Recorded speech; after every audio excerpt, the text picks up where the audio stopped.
This is part of the dark underbelly of American society. The racism, the bigotry, and the entire conversation that we're having here tonight. If you think any of this wonkiness is going to deal with this. Hey, we done had a long way. Must have traveled on the wrong day. Every case a cold case and every way's the wrong way. Grown men having girly ways and women want to be men.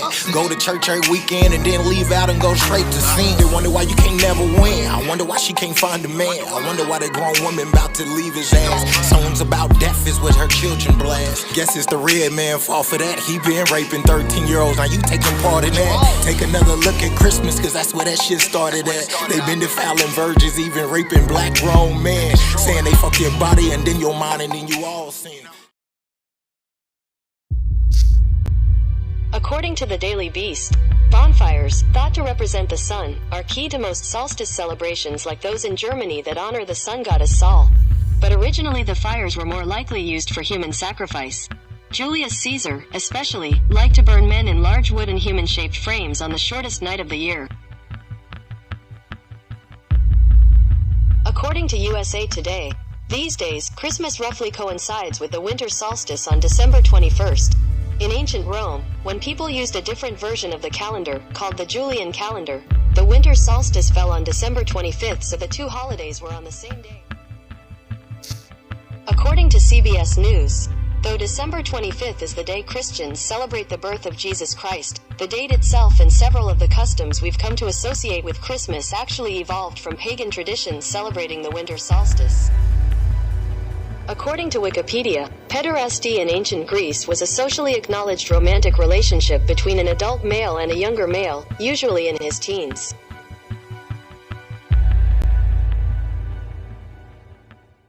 Slavery for us Negroes in America started around the 1500s.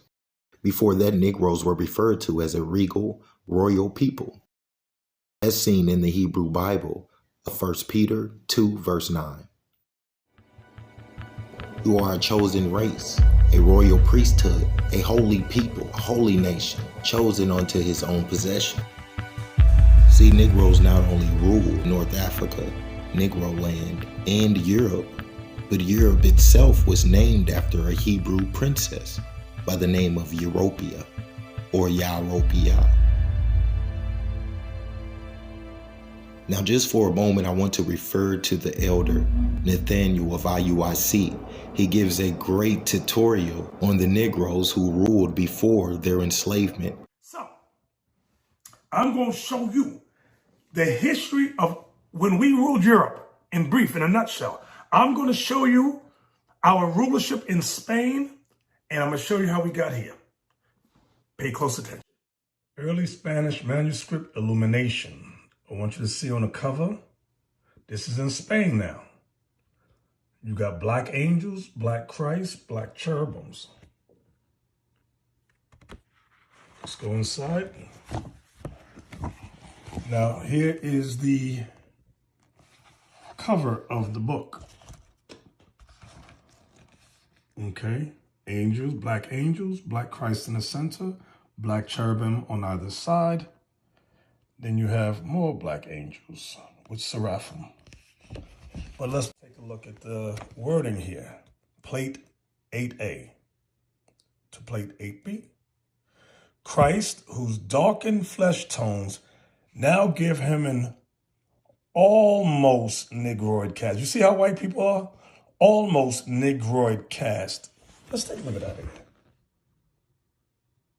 Do y'all see that? Do you see how black he is? And the angels? Look at these angels. Christ in the center. Look at his hands. Look at their hands. Look at the faces.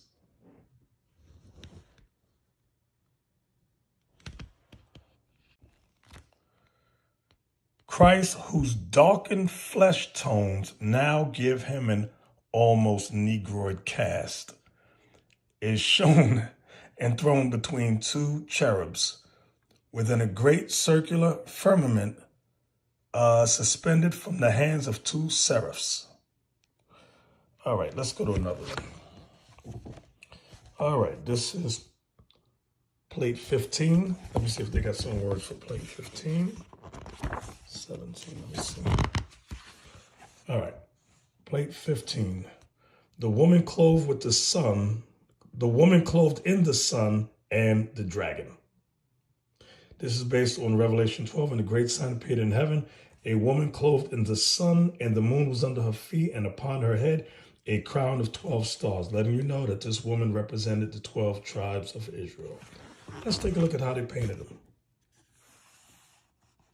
Look at the woman, black. Look at the angels, black. Hey, look at the Lord. Look at the Lord, black, sitting on the throne. And there's a dragon with 7 heads, great red dragon. Now, you should know that the ones who painted this were not Moors, or I will say it this way, were not Muslims. I'll word it like that because the word Moor simply means black. So they were black. But who painted this? These were the Jews, okay? The Israelites who followed the New Testament. But what happened to them? What happened to these black people that painted these black images of the Lord and the angels? Now, I've told you many times before, when you look up this word Renaissance, it means rebirth. But the question should be asked, rebirth of what? Rebirth of the white man in power in the earth. When you go to the book of Malachi, come along, follow along. Malachi. Now, what I'm showing you, your ministers ain't going to show you. It's either they've been told not to share it with you or they just don't know it. Malachi chapter 1 and verse 1. The burden of the word of the Lord to Israel by Malachi. I have loved you, saith the Lord. Yet ye say, wherein hast thou loved us? This is what we're asking God. And God's response to us is, was not Esau Jacob's brother, saith the Lord? Yet I love Jacob. So we were questioning the Lord, okay? We were saying, it don't look like you love us, Lord. What, during this time, we were just coming out of the Persian captivity. And the Most High was reassuring us that he loved us. Now he's telling Malachi to give us a prophecy. Watch this. It's going to be in verse 4 is the prophecy, but verse 3, let's continue on. So the bottom of verse 2, yet I loved Jacob, verse 3, and I hated Esau. Remember who Esau is? The so-called white man, the entire Caucasian race. And I hated Esau and laid his mountains and his heritage waste for the dragons of the wilderness. When was this? This was during the Middle Ages, or was termed the Dark Ages, when we had ran them out into the Caucasus Mountains of Georgia, Russia. Okay, now watch this, verse 4. Whereas Edom saith, now notice it went from calling him Esau or calling them Esau to Edom. When you read Genesis 25 down to 31, it tells you that Esau's name was also called Edom, E-D-O-M, which means red people, because the blood shows through their skin. So verse 4 again. Whereas Edom saith, we are impoverished. That's during the Dark Ages. But we will return and build the desolate places. When did they return? From the time of the Renaissance era. And I've told you many, many times they took us down systematically from Rome, Italy, Spain, Portugal, France, Germany, England, and the last place was Russia. But that was the last place they conquered us because we were ruling all those places. And I've showed you that many, many times. So let's read it again, verse 4. Whereas Edom saith, we are impoverished, but we will return and build the desolate places. Thus saith the Lord of hosts, they shall build, but I will throw down. So this time God said he's going to destroy them. And they shall call Edom, Esau, Edom, the border of wickedness, and the people against whom the Lord hath indignation forever. For how long? Forever. You can't change the Bible. You can't change the Bible. I don't care how you feel in your heart. So now, they took us down. We were in Spain, Portugal. I'll start there, Spain and Portugal. What happened? They introduced, listen to what I'm about to say, what the white man did. Remember, we're the Jews. We ruled Spain, Portugal, we ruled Europe. during the dark. Now, I'm not saying we was righteous and holy. We was doing some bad things. We weren't right. My point is, in today's lesson, is that the white man, he introduced a new form of Christianity. Now, I know a lot of you jump back to Constantine. Constantine, he set up in this, he had the dream in this symbol, conquer, whatever. I'm going to the Renaissance. They introduced another form of Christianity. Now, some books call it Roman Catholicism, where the Pope is the representative of God on earth. They call him the vicar or the replacement of God, replacement of Christ. They forced us to convert to Christianity, this new form of Christianity, wherein they were God, they were Christ.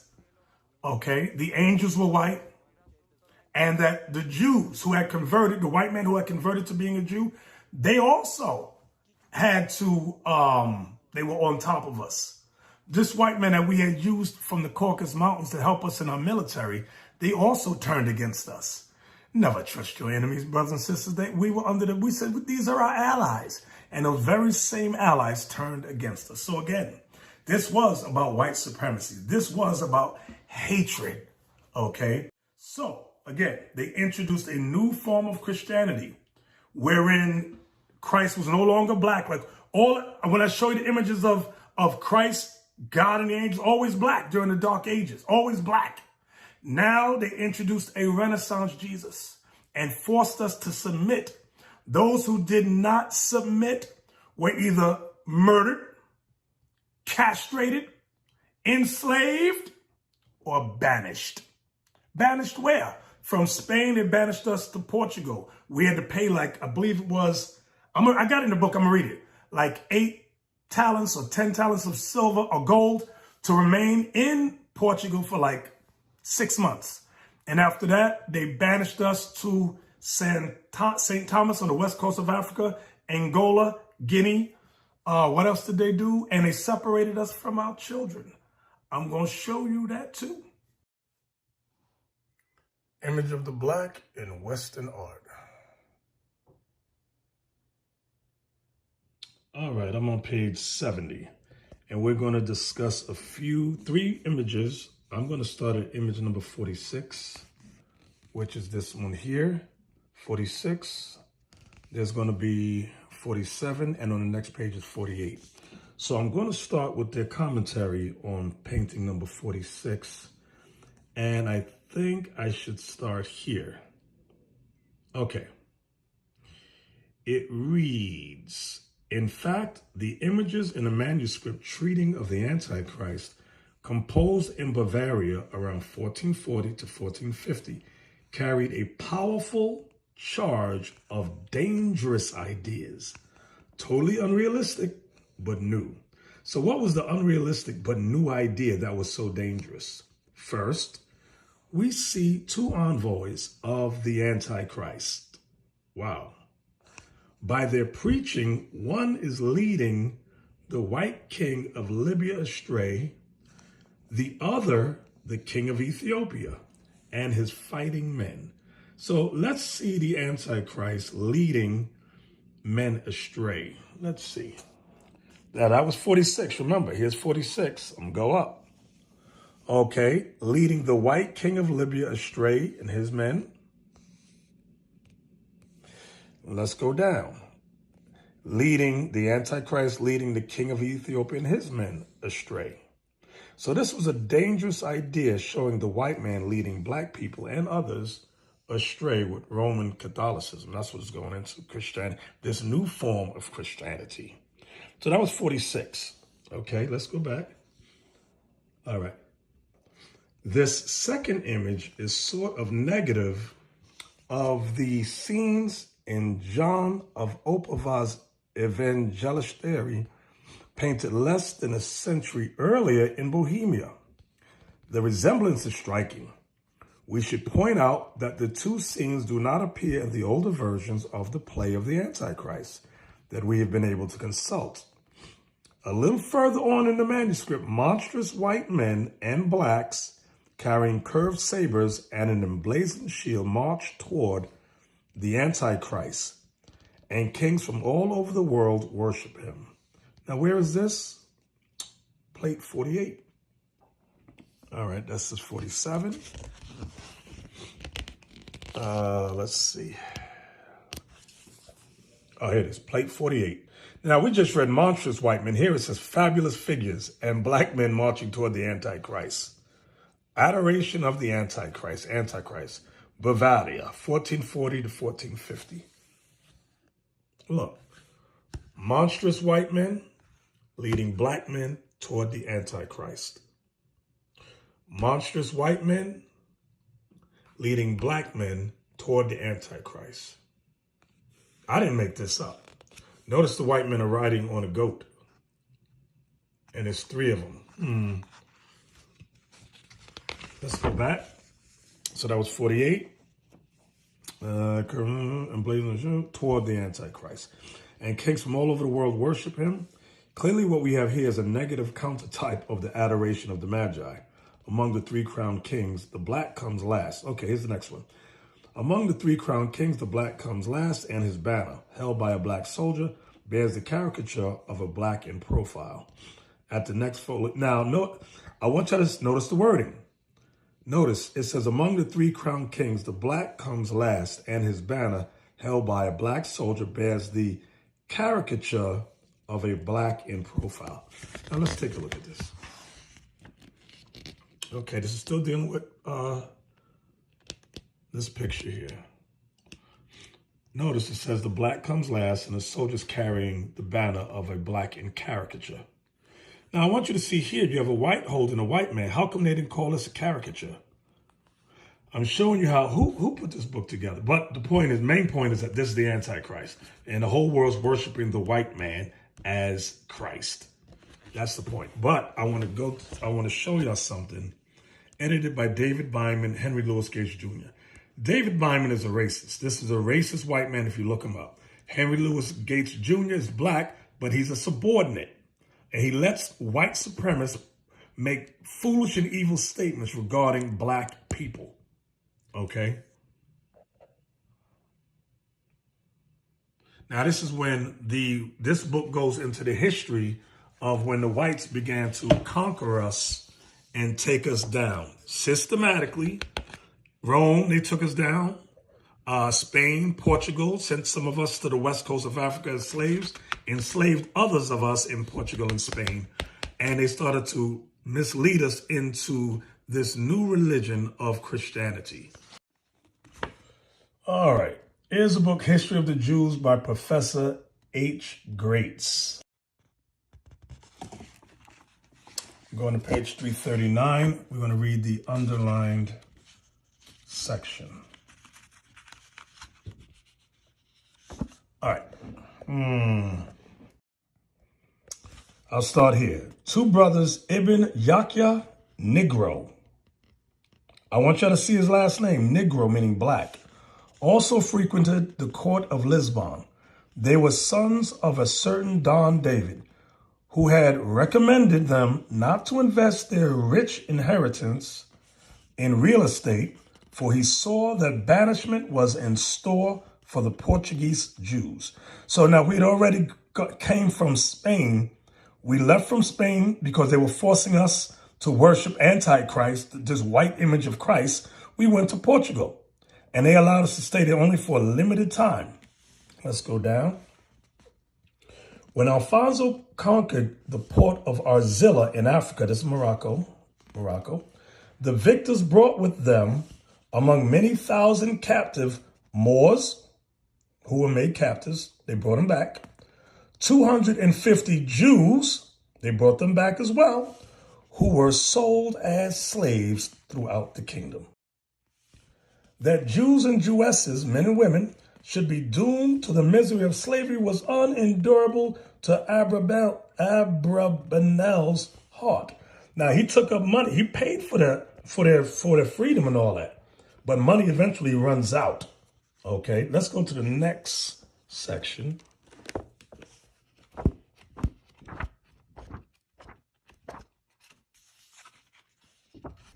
All right, we're on page 371. All Let's start it. He maintained that more Jews had come into Portugal. Remember, we fled from Spain because of that new Christianity where the white man was set up as God in Christ, okay? And that Christ just died for all nations on the planet Earth. That garbage. He maintained that more Jews had come into Portugal, this is where we fled, than had been stipulated for, and insisted, therefore, that the agreement be strictly carried out. Those who remained after the expiration of 8 months, he only allowed us to stay in Portugal for 8 months, were made slaves. If you stayed long, if the Jews stayed longer than that, the black Jews were made what? Slaves, and sold or given to those of the Portuguese nobility, meaning the white man, who cared to take their pick from them. What year was this? 1493. Why do I want to stress this reference? King João went still further in his cruel dealings with the unhappy Spanish Jews. Remember, I just showed you in the book about the Spanish Jews. What color were they? Black. Don't forget, don't fall off the horse. Keep up with the conversation, please. The children from 3 to 10 years of age whose parents had become slaves. Why? Because those Jews rejected this new form of Christianity. He ordered to be transported by sea to the newly discovered San Thomas, or Lost Island. Where's San Thomas? On the west coast of Africa. Ilhas Perdidas, Island of Perdition. There to be reared in the tenets of Christianity. They were still forcing this new form of Christianity on us. The weeping of the mothers, the sobbing of the children, the rage of the fathers who tore their hair in agony did not move the heartless despot to recall his command. Mothers entreated to be allowed to go with their children. Mothers entreated to be allowed to go with their children, threw themselves at the king's feet as he came out of church, this was Sunday, and implored him to leave them, at least the youngest. Don João had them dragged from his path like bitches who had their whelps torn from them. Wow, you can't make this up. The islands of San Thomas, that's in Africa, the west coast. Let's get down. Most of the children perished on the journey or became the prey of wild beasts. Among the survivors, it happened that brothers and sisters, in ignorance of their relationship, married each other. We were at a base state. Remember, we was children, little kids. Perhaps the king's barbarity to the Jews must be accounted for by the bitter gloom which mastered him at the death of his only legitimate son. You can't make this stuff up. 1493. When did the slavery start that the white man said on TBN? The 1500s. 1501. That's like what? Almost 7-8 years.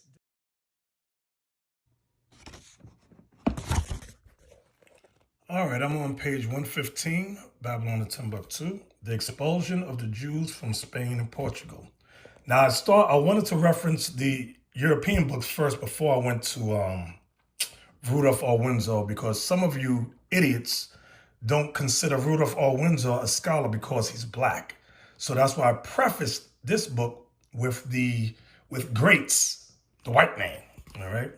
It was AD 1492, January 2nd, when the Moorish stronghold of Granada surrendered to the armies of King Ferdinand and Queen Isabella. These are the Queen Ferdinand and Queen Isabella conquered Spain, okay? For the first time since the year 711, all of Spain was in Christian hands. Remember, the Christian hands is talking about this new form of Christianity that we have today.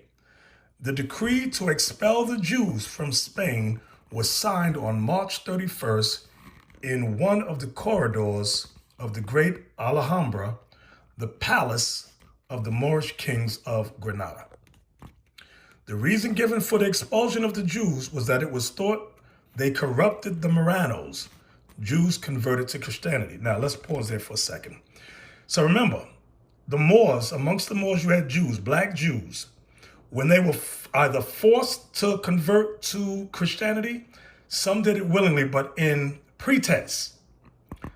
Okay, that's what it says, Jews converted to Christianity, but privately encouraging them in disloyalty to Christianity. So some Jews were only faking to be Christians, just so that they could stay in Spain. The ultimatum given to the Jews expired August 1st, 1492. But the last group of Jews did not leave until August 2nd, 1492. Let's start here. This date is of strange coincidence that the day was the 9th of Ab, that means August. That's the Jewish month for August. The fast day, which is reminiscent of the destruction of the first and second temples. All right, I'm gonna jump down. In order to satisfy Queen Isabella of Spain, King Manuel of Portugal promulgated a royal decree expelling the Jews and Moors from his country in 1496. Now, this is 4 years before the slavery over transatlantic slave trade. The Jews who were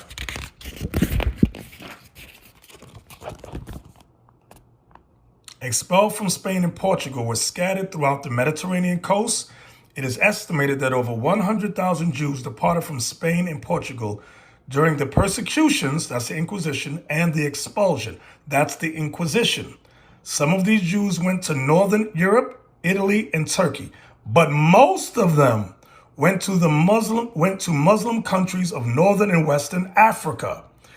These black Jews would naturally go to African countries, most of all, because of less persecution, and they could disguise themselves easily among blacks. All right, I'm gonna start here. When the Jews were expelled from Spain, about 100,000 entered Portugal. They were permitted to enter under the condition that they pay the poll tax, and we read that in another book, with the understanding that they would leave the country within 8 months. Also at this time, the king obligated himself to take the Jews wherever they desired at the termination of the 8 months. So after 8 months, the king would take you wherever you wanted to go. When the time expired, many Jews were stranded because the king did not provide enough ships in time. All the black Jews who were left behind were deprived of their freedom and sold into slavery. During the reign of King John II, 700 black Hebrew children were ruthlessly taken away from their parents in Portugal and transported to the island of San Tome, that's St. Thomas, off the west coast of Africa. This island is located near Nigeria, Cameroon, and Gabon. Many of us were being banished from Spain to Portugal, from Portugal to the west coast of Africa. Our children were separated from us. This time, remember I showed you the data, 1493, 7 to 8 years later began the transportation of our people from the west coast of Africa to the shores of the United States. It wasn't the United States. It wasn't called that at this time. But remember, you had Columbus, who had made his expedition on the other side of the world, followed by Amerigo Vespucci, Hernan Cortez, and others. Before the Mayflower, A History of Black America by Lerone Bennett Jr. Let's go inside the book. All right. I'm on page 36. And what do I want? I'm going to start here. Many, perhaps most, of the first generation of African Americans entered America with Spanish names for reasons that are not readily apparent. Wow. Many black males were called Antonio, a name that quickly became Antony or Anthony. Other popular names of the period included Michaela, Cuchicelo, Mingo, Pedro, Francisco, Jabina, Maria, Wotelo, Tomoro, Angola, and Tony Congo. Shortly after their arrival in America, many blacks discarded African and Spanish names and adopted English titles. So notice these first slaves that came to America had Spanish names for reasons that are not readily apparent, meaning they've been hiding the history that we ruled Spain for a long time, that we were the Jews that ruled Spain. They've been hiding that. Not just Spain, we ruled all Europe for 1,000 years. Wow. See, on September 16th, 1501, King Ferdinand and Queen Elizabeth authorized the full importing of unchristianized Negroes and Muslims. Arabic Moors took immediate ships out of Spain and Portugal and other places with the approval of the king. Though this decree was really to limit the exposure of Hebrew and Muslim customs and ideas, the move was a devastating blow to the Negroes, seeing they were so many. Spain, Portugal, Britain, France, Denmark, and Sweden took hold of these slave bodies.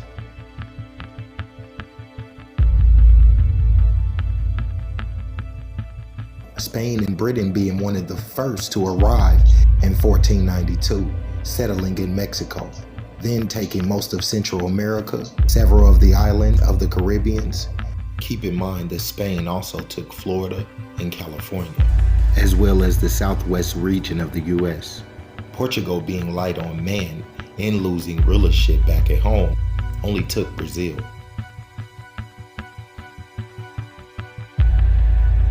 Each colony had their own motives and strategies for colonizing the land, but all seeing the riches within the land itself.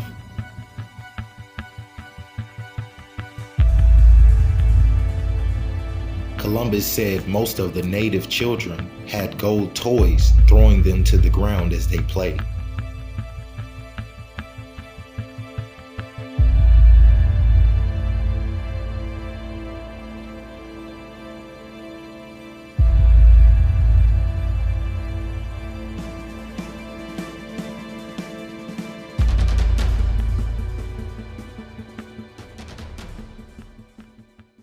Upon this decree, some of the Negroes who had stayed set up actual ports, joining with Jewish converts, merging their businesses and eventually playing a small hand in the transatlantic slave trade of these Jews selling their fellow Jews into slavery, which is against the Hebrew beliefs seen in the Hebrew Bible of Leviticus 25 and 39.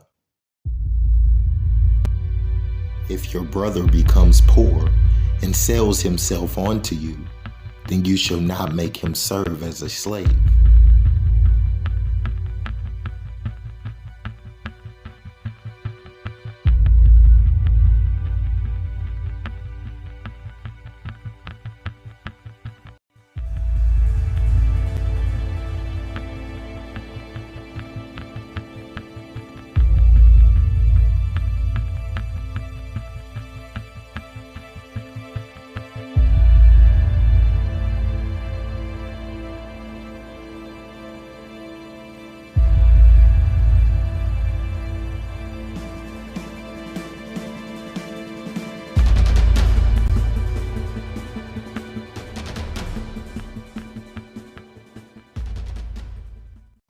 The prophet Nehemiah also gives a good example as he addresses some of these same royals, reminding them of their initial mission. Nehemiah 5 and 4. Nehemiah 5.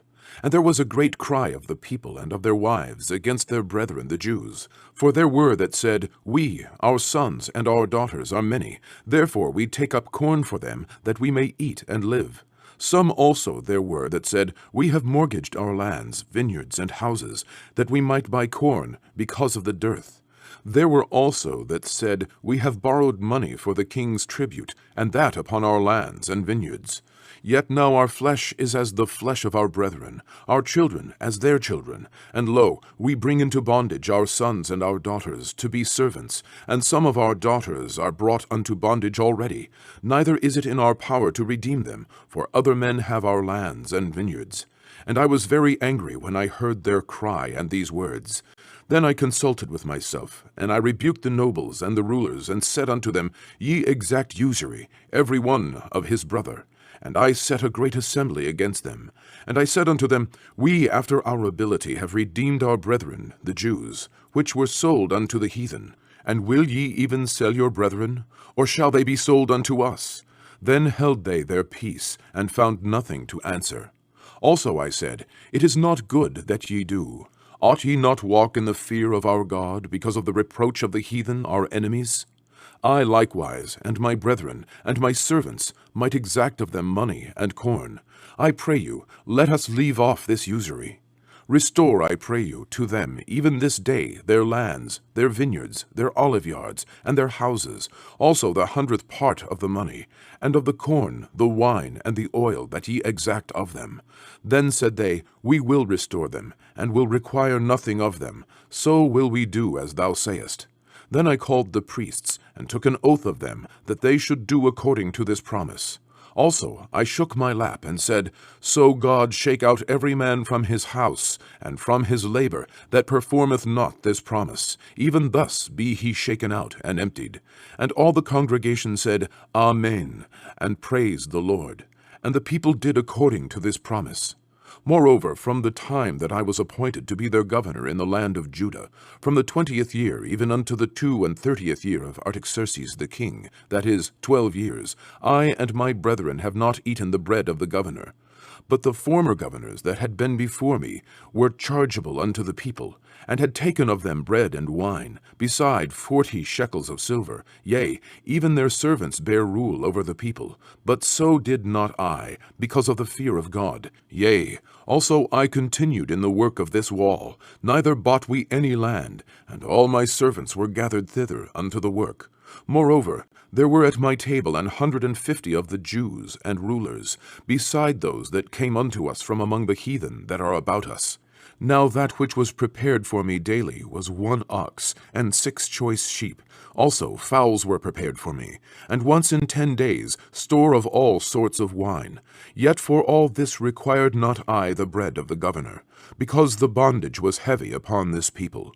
Think upon me, my God, for good, according to all that I have done for this people.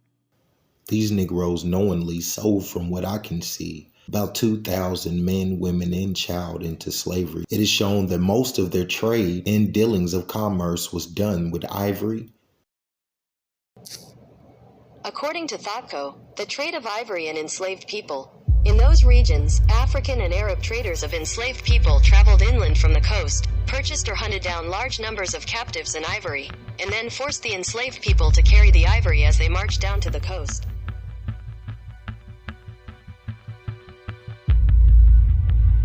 Fruits, vegetables, spices, meat, and especially horses. These brothers made a fortune off selling horses, bringing horses from North America to North Africa. A lot of times they would try to buy back their Negro brethren using these exported horses and spices, which worked sometimes but not lasting. After their refusal to continue to sell their own brethren into slavery, as well as speculation of shipment information given on to the other Moors who were still resisting, these Negroes themselves were raided, rounded up, and shipped into slavery.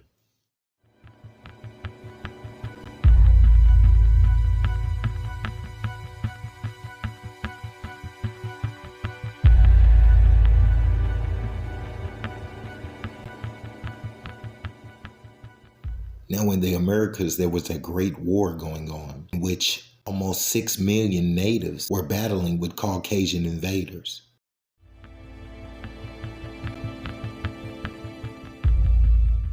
At the end of the slave trade, Caucasians had exported nearly 20 million Jews completely out of the Western world. As Spain gained power, no Jew was allowed to be a risk to the crown ever again, as seen in Psalms 83, 3-7. Psalms 83, verse 1-7. Keep not thou silent, O God, hold not thy peace, and be not still, O God. For lo, thy enemies make a tumult, and they that hate thee have lifted up the head. They have taken crafty counsel against thy people, and consulted against thy hidden ones. They have said, Come, and let us cut them off from being a nation, that the name of Israel may be no more in remembrance. For they have consulted together with one consent. They are confederate against thee, the tabernacles of Edom, and the Ishmaelites,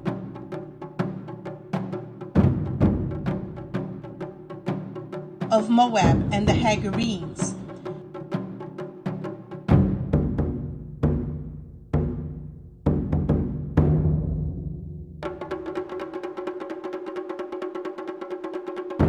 Gabal, and Ammon, and Amalek, the Philistines, with the inhabitants of Tyre.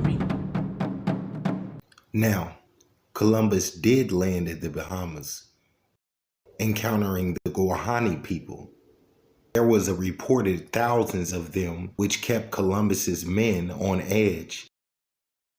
He stayed there 1 week and left 20 men with rifles and swords. Before leaving, he renamed the land San Salvador, now known as the capital of El Salvador, which is the smallest country land in Central America.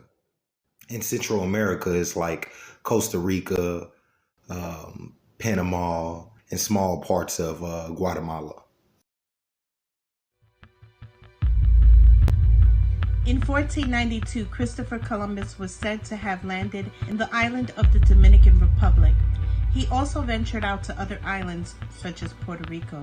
He stated that the people wore no clothes most of the time and had tattooed bodies with pure gold that contained rubies. The place was a gold mine for Spain. He left 30 men with swords and rifles, and within 1 year had raped, murdered, pillaged, transported those natives who were left over after Spain's doings, sent to neighboring islands of the Crown dominance, such as Puerto Rico, and small parts of North American lands, were sold to the Portuguese traders for galley hands and sex slaves. Some people don't know this, but Columbus was thrown in jail for leaving all of his men on islands before returning to Spain on March 1493. In fact, he left the remaining 39 of his crew members in Hispaniola, which is also a part of the Dominican Republic and Haiti. Upon his arrival to Spain, it was documented that he kidnapped almost 10 natives, bringing gold as well, birds, and plants to show Queen Isabella and King Ferdinand the beauties of the New World. Hey, shalom, shalom, everybody. This is Nazir Ben Judah once again. Hey, I appreciate y'all checking out part 1 and part 2 of the Hebrew Maroons. All right, part 3 is on its way. We're going to go deep into the cubby hole and expose the rest of this truth that revolves around these Hebrew Maroons. You guys keep focused and stay blessed, all right? Rock Yahweh Hashem Yahushua. Amen.